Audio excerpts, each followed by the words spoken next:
So there's some kind of MLS um, all-star soccer celebration that's probably going to happen this weekend. Hopefully I get a chance to fly the drone over it today. Beautiful day. I'm going to go out there. I'm going to go for a walk and kind of talk about this week and what all I've gotten done, what I'm looking to do, that type of thing. So yeah, I'll see you in a bit. All right, so I wanted to take a quick break just to come out and enjoy the craziness that happens when they put these events up, and it'll all be done in, one day. It's like crazy how efficient they are. Anyways, yeah, maybe I should do like a quick little muscle up or something. Show you guys what's going on here. I got my weighted vest on today. So this will be the first time I've jumped on the bar. Let me see if I can make sure my angle's on point here. We'll see. The good thing is y'all can hear me grunt and struggle for it.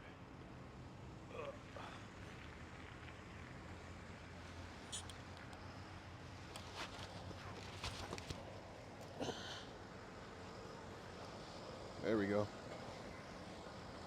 Been doing this for years. It's kind of crazy.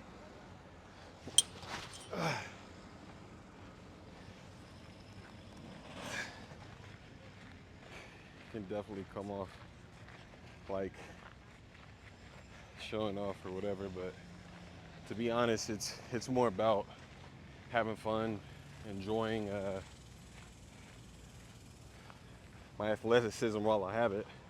Because I mean, we'll all get older and get to a spot to where we probably shouldn't be doing shit like that. So there you are. It's kind of how I look at it, at least, is if I'm able, then I should do it. As soon as I'm not able, there's no regret.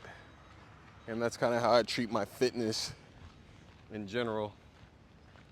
I'm definitely not as slim as I'd like to be right now, but it's never perfect. But none of this stuff is ever perfect. I was just checking. I don't know if you guys are into investing and stuff as well, but gold is at an all-time high. Silver is approaching its all-time high right now. And I want to say $46, maybe 50. But when I was looking at my app this morning, it looked like 46 was like the all-time high so far. And then you have the infamous Hunt brothers and their whole silver scandal in the commodities markets. Anyways, I used to be, I used to trade, and I was deep in the investing game. I traded as a professional, if you will, energy trader. Really, I was a real-time analyst, which means you're on the support desk 24/7. Those 24-hour shifts, 12-hour shifts, whatever. Not 24, 12. But that was an interesting experience. I wasn't really cut out for the inherent politics of the game, so I wasn't able really to navigate it.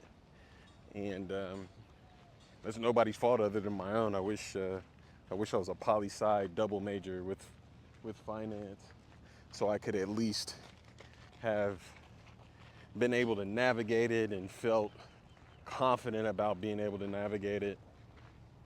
At the time, I was 23 years old, and not really ready to dive into that world and navigate the way I wanted to. Identity related issues there. I kind of found myself and I'm sure a lot of young people run into this, especially if you're minority. Not that you have to have had this experience, but hear me out. For me, it was like I gotta pretend and clean up my image and Will Smith it up in order to be accepted in this culture. And really, I don't have that personality, and I get along with a lot of people, and I like a lot of people, and I'm a pretty cool guy. You know, when you're young, you kind of model yourself after certain personalities that you see. It's kind of natural. And the person I saw myself in the most was like a Pharrell type of figure. And I even was in a rap group. I I did all these things right when I was younger, and for me, it was it was kind of a way to find some kind of belonging in a world where you're, you know, expected to kind of be rougher around the edges or thuggish. At least where I was at and how I was growing up. But for me, I was raised in the suburbs, man. You know, I don't know if there's any rap fans on this channel or watching this stuff, but I'm really excited, mostly to kind of blend my world and the uniqueness to try to find other people with the same experience. But Jadakiss from the Locks, I was a huge Locks fan, still am, but I was a huge Locks fan back in the day. I'm just a hip hop head at the end of the day, man. Been listening to the new Clips album a lot. Um, but the Jadakiss said, "Too black for MTV, not black enough for BET. Just let me be." And that sentiment really resonated with me because that's pretty much the experience I've had. Um, Even professionally, it's like, man, and keep in mind, talent alone usually doesn't really cut it, man. Especially when you're in these positions where you can earn a lot of money in a short amount of time just by being in position and being somewhat competent at your position. A lot of these things are built so that if you're mediocre, you can survive as long as you can fall in line and play the politics. I wasn't able to do it, but is what it is. God worked this stuff out the way he did for a reason. And, trading was definitely my first love. So I've always paid attention to the commodities markets and investment opportunities. And so that's why I kind of stayed up and paid attention to gold and silver. I remember going to my first gold and silver shop back in the day in Houston. And this kid was like 23, had a rollie. And I was like, wow, this dude's rich. How can he afford that right now? And at the time I was working at New Western doing like investment real estate stuff. And a little bit more on my background. It's not even investment real estate stuff. It's wholesaling. And if you're familiar with wholesaling, it gets a bad rap for kind of being a shady gray market. But that's not, just because the business is shady doesn't mean you have to be shady. I was able to kind of parlay that into my first business, or at least solo endeavor, if you will.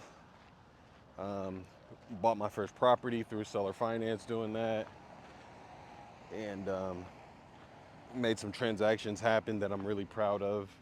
I was able to pull off. But ultimately, moved away from Houston, closed that business down, and got into the oil fields as a consultant. Moved to Austin, started trading at Frost, a place called CAE. If you can call that trading, it's kind of like brokering deals. I don't know. But yeah, man, it's been a wild, wild ride. But for me, I look back at it and there's parts of it where it's like, damn, I wish XYZ would have worked out a little bit better. This opportunity, that opportunity. But you don't really know how it's going to play it's a combination that you're looking for of how do I get the world around me to fit into a narrative of I've got the skill set, I've got the timing, and I've got the opportunity that makes sense for me long term, all at the same time. And for me, I feel like at my, with my experience and me seeing a lot and being a part of a lot, now it's like this AI dev stuff, it's timing, geographical location. So being here in Austin with the Austin community, big shout out to AITX and the guys that are, doing all the things there. Capital Factory, Hack AI, big shout out to all of those guys. But I've been able to kind of find a niche where the timing, the skill set, the community, it all kind of matches up at the same time. And so I don't take stuff like that lightly, and I honestly think that my job at this point is to connect those dots in a meaningful way, because I can go grab my staff engineering job at these different places, do my thing, learn, and then also serve a community of people who are looking to learn just the basics of vibe coding, which is what organized AI has been and is evolving into. It's also allowing me to spotlight and bring traffic to people who have offers that are legit, people who have software that's legit that they've built, regardless of if they're like vibe coders or not, it doesn't matter. But it's like my own little platform for me to start to express and talk about ideas and opportunities that I come across, like unique to me. Got to get this view again. And so that's been kind of fun to at least have my own megaphone that I can, use at will to do what I want with it. So it's all positive reinforcement for the path that I'm on, for me making the most out of it, and me making sure that I can spotlight friends and founders and opportunities and ideas to connect some dots. I remember feeling so alone early on in my career, where it was like, damn, not only am I the only young person here, I'm also the only person of color. And people say what they want about all that stuff, but at the same time, I can't deny the impact that has whenever it's like, damn, what am I doing here? Number one, this is my first job, so there's that. Acclimating and culturally trying to acclimate to business culture, and then overall culture, society-wise, I'm in this spot to where I remember my boss had a McCain and McCain Palin coffee mug. So she's salty about Obama being president. I'm not even political in that sense, so I don't even care. And I'm the only black kid in there, and the second youngest person at the company overall. So I'm like, shit, here we go, perfect storm. It's just my truth, and it's an observation. And does that count as an opportunity for me to have leverage, positive, or is that more of a situation where I have leverage against me? You tell me. I mean, y'all are smart people. Let's let's think about it. And so The reason I bring that up and I even talk about that is because it's real and it really happened. I'm the example, right? And that stuff does matter to trajectory and how opportunities are captured or not captured and what ends up happening in a longer time frame. So for me, all that stuff kind of culminates and creates a situation. The beautiful thing about it is at the time, I didn't think twice about any of it. And it was a lesson for today, the version of me that you see today, to not think about all this stuff like, oh, so-and-so owes me this or they owe me that, or victim, victim, victim. Nah, bro. But I'm not going to pretend like it didn't happen either. So it made me stronger. It made me more capable. It made me a person who can roll with the punches, a person who can have seen and understand how these opportunities play out and what happens for people in society, to where, you know, you have people yelling like, oh, well, we got the same 24, we got the same opportunities. If you go to school, you'll get an opportunity. It's like, bro, that's part of the story. Hoping through my example, I can give a full story of what it looks like for a middle class kid from Oklahoma, specifically a black kid who's muscular and athletic built, right? I People might look at me a certain way because of how I look, of my appearance. And shit, I wasn't even privy to that until recently, to where I really started to understand the effects of it. And I was like, damn, that's kind of crazy. People snap judgment. And there's a downside to looking a certain way and being healthy and athletic. And in a million years, I was like, man, that's not a negative. But to some people, it might be. So it's what it is. Intimidating is the word that comes to mind. And anywho, who cares? Ultimately, you got to win still. Still win is a mantra that I've had.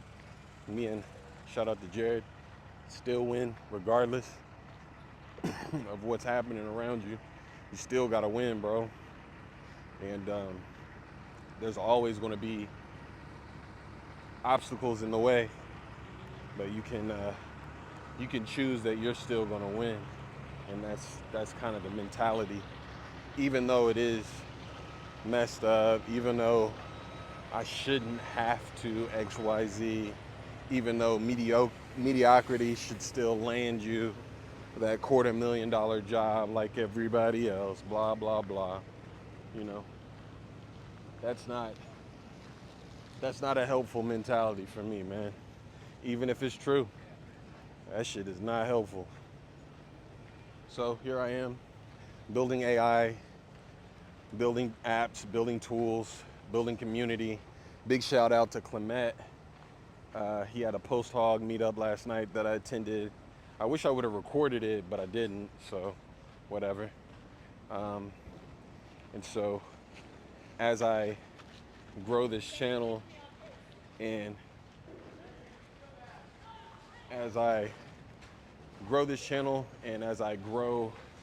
the following around it, and I start to provide more courses, more opportunities for people who are like me, meaning don't have a coding background, do want to build things and create value that you can then turn around and either use internally to make your life easier or sell to other people to make their lives easier.